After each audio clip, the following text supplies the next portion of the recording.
大家好，冬瓜不要总是炖着吃或者是炒着吃了。今天和大家分享一个新做法，这个做法很多人都没有见过，更没有吃过。出锅大人孩子都非常爱吃，跟着视频来看看是怎么做的吧。首先将冬瓜的外皮去掉，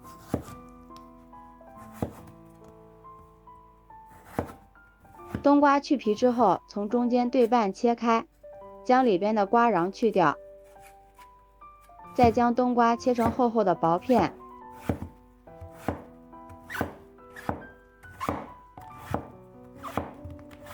最后改刀切成冬瓜丝，尽量切均匀一些。全部切好之后放入大碗中，往里面加入1勺食盐，用手充分的抓拌均匀。提前用盐把冬瓜丝腌制一下，可以杀出里边多余的水分。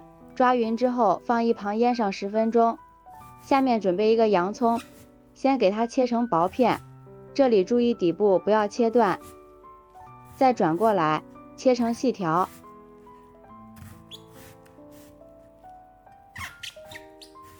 最后将洋葱横过来切成小丁，这样切出的洋葱丁大小均匀，非常的漂亮。全部切好之后放入盘中备用。再准备孩子爱吃的香肠，先给它成薄片，再改刀切成细丝，最后切成小丁。切好之后放入盘中备用。现在我们的冬瓜已经腌好了，看一下腌出来这么多的水，再倒入适量的清水，洗去冬瓜里边多余的盐分，然后再把冬瓜的水分挤干一些。挤好的冬瓜丝放入大碗中，再将切好的洋葱丁、香肠丁都倒进来，先放一旁备用。接下来碗中打入2个鸡蛋，用筷子充分的搅拌均匀，使蛋清和蛋黄充分融合在一起。这里一定要多搅拌一会儿，最后搅拌成这种细腻的蛋液就行。然后把鸡蛋液倒入大碗中，下面调一下味，往里面加入1勺食盐，半勺13香。先用筷子搅拌均匀，使所有的食材都可以吸收调料的味道。搅匀之后往里面加入1勺面粉，1勺玉米面，玉米面是粗粮，平时可以多给家人吃一些，对身体特别好。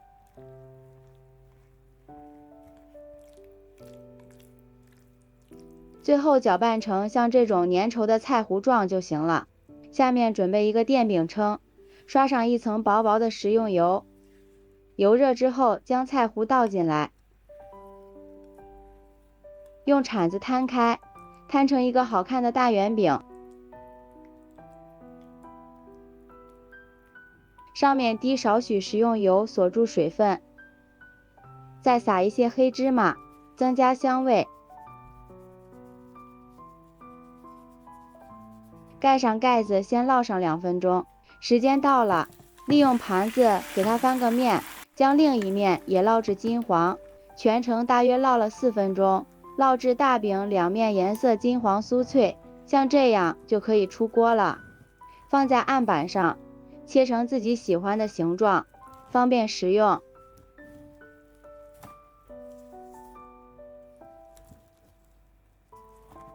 这样我们好吃的冬瓜早餐饼就做好了，2面颜色金黄，里面有鸡蛋，有蔬菜，营养丰富，早上配牛奶配粥都非常的好，就算是天天吃都不腻。喜欢的朋友就抓紧收藏起来试试吧。喜欢我的视频记得点赞、关注、留言、转发哦。感谢您的支持，点我头像可以看到更多美食视频，咱们下期视频再见。